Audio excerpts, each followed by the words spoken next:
Dans la gare centrale d'Utrecht, aux Pays-Bas, il y a une affiche publicitaire géante qui attire l'attention des passants. Et je vous la traduis, achetez aussi de la viande halal et nous pourrons manger ensemble.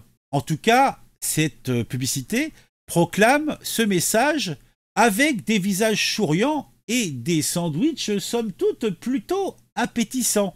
À première vue, cela semble être un message de paix et de tolérance, mais en y regardant de plus près, une autre réalité bien plus sombre se dessine. L'affiche est une publicité pour la marque Wahid, une boucherie islamique fondée en 1983 et reprise par le groupe Anur, le premier fournisseur de produits frais halal en grande distribution aux Pays-Bas.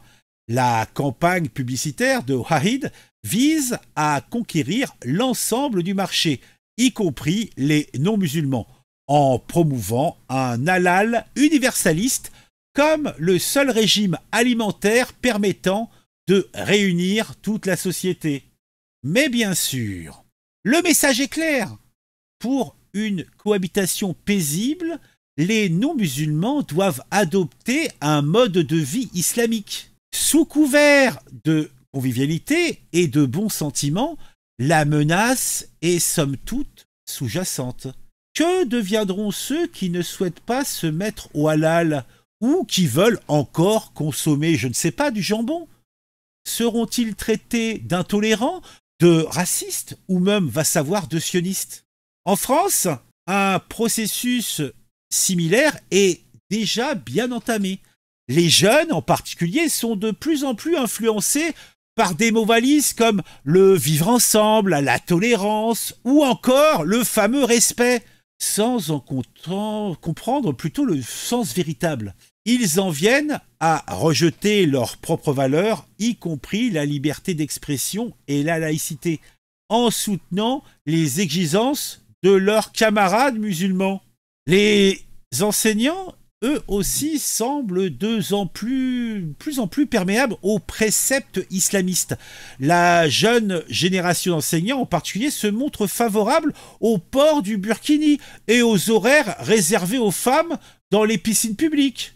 À Sciences Po Paris, lors du Hijab Day, les jeunes filles non musulmanes sont invitées à porter le voile pour mieux comprendre la stigmatisation vécue par les femmes voilées. Bah tiens, je veux bien entendre parler de tolérance, je veux bien entendre parler de respect, parce que oui, ce sont des valeurs importantes. Les principes de liberté et de laïcité, il faut peut-être les préserver aussi. Pourquoi je ferais un effort? Pourquoi je perdrais une partie de mon identité et de mes libertés pour simplement vivre ensemble? C'est quoi ces termes, le vivre ensemble, la tolérance, le respect? Et le respect envers mes valeurs, il est où? Non, sérieusement, tout cela me débecte au plus haut point. Donc en tout cas, moi, bouffer halal me pose absolument aucun problème, mais c'est comme moi manger vegan, moi je bouffe vegan de temps en temps, et puis c'est très bon, mais disons que c'est pas mon alimentation principale, je mange ce que j'ai envie de bouffer, c'est tout. Bon, dites-moi en commentaire ce que vous pensez de tout ça. Moi, je trouve ça consternant et affligeant. On se retrouve très vite pour une nouvelle vidéo sur un sujet qui m'aura intéressé et qui, je l'espère, vous intéressera aussi.